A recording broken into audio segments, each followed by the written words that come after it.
The pregnant Meghan was unable to attend Prince Philip's funeral on Saturday, after being advised against flying, but she sent a wreath of campanula, rosemary, lavender and roses, along with a heartfelt handwritten note.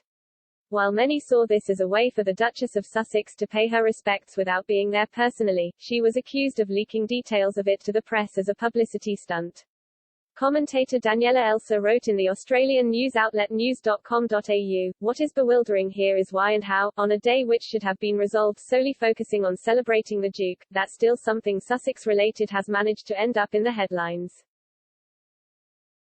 She continued, while Buckingham Palace has revealed a cavalcade of specifics about yesterday's proceedings, everything from precise timings to where exactly Philip's valets would be standing, no particulars about the other 8 wreaths that were placed in the chapel have been released.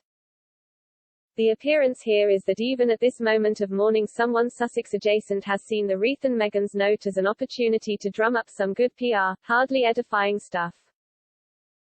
However, Meghan fans jumped to her defense, fuming at the hateful attack on the Duchess trying to do a nice thing.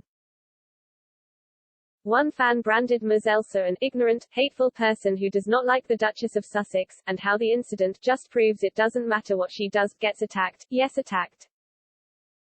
Another said, if it had transpired that Meghan had not sent a wreath. Run that scenario, what would you say then? A third said, Meghan is gracious, handwriting her condolences with a lovely thought-out very personal wreath.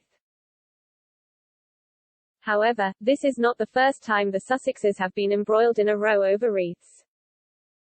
In November, Prince Harry was deeply saddened when his request to have a wreath laid on his behalf at the cenotaph on Remembrance Sunday was rejected by the royal family, according to the Sunday Times. The decision was reportedly taken because he is no longer a working member of the royal family.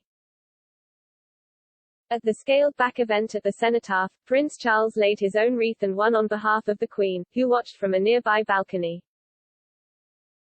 Prince William, Princess Anne and Prince Edward also laid wreaths, each on behalf of different branches of the armed forces. Meanwhile, Prince Harry marked the somber date by visiting the Los Angeles National Cemetery and laying a wreath by the graves of 2 Commonwealth soldiers. He also marked Remembrance Day by appearing on the Declassified podcast alongside other veterans and members of the military. At the time, royal expert Gemma at the Royal Edit pointed out that royals lay wreaths at the cenotaph on behalf of others, not themselves. She wrote on Instagram, I think it's really important to remember that members of the royal family aren't laying wreaths at the cenotaph personally, but rather on behalf of others. For example, Her Majesty's is on behalf of the nation. This year Prince William's was on behalf of the RAF and Anne's was on behalf of the Navy. So it wouldn't make sense for Harry to have one laid for him personally, it's always for organizations or the public. The whole thing, the alleged request and then the reaction to it seems to be missing this quite important point. Prince Harry was in the army for 10 years and has a deep personal connection to the military.